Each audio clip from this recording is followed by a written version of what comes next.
Quite often we hear we have an app for that, and one of the things that I want to go through today is just sort of share what's the cost of being ill. I have 5 people that I passed out some sheets with, and I'm going to ask them to start with number 1 through 5, and just give us those figures.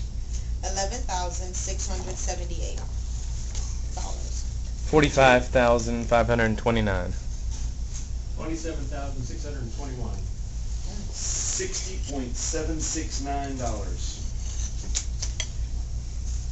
$16,675. What are those figures? Do you think it's the cost of an illness? Those figures are the cost that an individual would incur out of pocket themselves. Their responsibility. Major medical covers the doctor bills, the hospital bills, the lab bills, after deductibles, and usually at an 80% rate, and the employee covers 20% up until we get to what's called a full out of pocket, and then the insurance pays 100%. But the cost that an employee would incur, there's an app for that. Aflac has a new system where you can go in and put a particular illness in, and one of those figures was a stroke. And the reason I'm going to pass this around is because insurance is highly regulated, and this is speculative on certain individuals, and I'm not going to pass it as a handout, but I'll let you look at it. On a stroke, we have $60,769. $30,614 of that is medical expenses that the insured would cover themselves. That's deductibles, co-pays, and co-insurance. $6,000 of that is household expenses. Quite often we don't think about the fact that if we're injured or sick, we still have to cover the rent, the mortgage, maybe pay for someone to come home and clean up for us, child care, utility bills. Those are household expenses. And for a stroke, the out-of-pocket expenses are $23,380.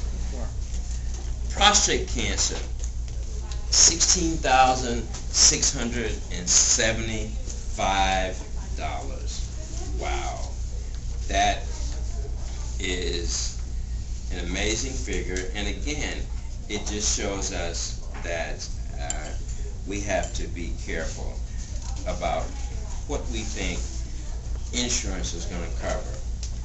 I'm not going to go through everything, but to get to the part where we say there's an app for that, I'm going to start off with the broken leg. The broken leg, the out-of-pocket expenses, $11,678. If someone has a broken leg, that's the part that they can have to pay. $8,000 of that is medical expenses, $2,258 of that is household expenses, and $1,420 is out-of-pocket expenses. But if the Aflac benefits are in place, $2,640 will be paid from an accident benefit. There's a $1,700 hospital indemnity benefit, and if the insured would have short-term disability, that would be a $3,744 short-term disability payment. So as opposed to paying $11,678, the insured would only have $3,588. The next is heart attack. $27,000 for a heart attack.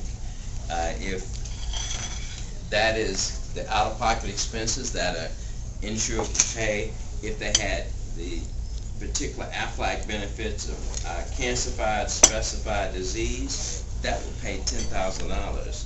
A hospital confinement benefit would pay $2,111. and a short-term disability benefit would pay $5,032. And last is colorectal cancer. The part that the insured would consider paying is $45,529. Medical expenses, household expenses, out-of-pocket expenses. But with the Aflac benefits, there's a $10,000 cancer benefit that would pay. There's a $2,000 hospital confinement benefit, and $5,000 for short-term disability. That gives you a great idea of why the employer would look at, even in the midst of healthcare reform, to offer voluntary benefits to their employees, because one, the figures are outrageous. Two, that's based on 80% pay, and some of the benefits for the Obamacare healthcare reform, there can be a 60%, as low as 60% contribution from the insurance company. So as opposed to paying 80%, the insurance company would only pay 60%. That means the employer would be paying much more. So I'm a great referral for a business owner is wondering, what do I do with my insurance? And if I'm frustrated about this, how do I make sure my employees are covered? I'm Bobby Woods with Aflac Insurance. And if you wonder what's going on and what an employer would have to consider for their employees to pay, remember, there's an app for that.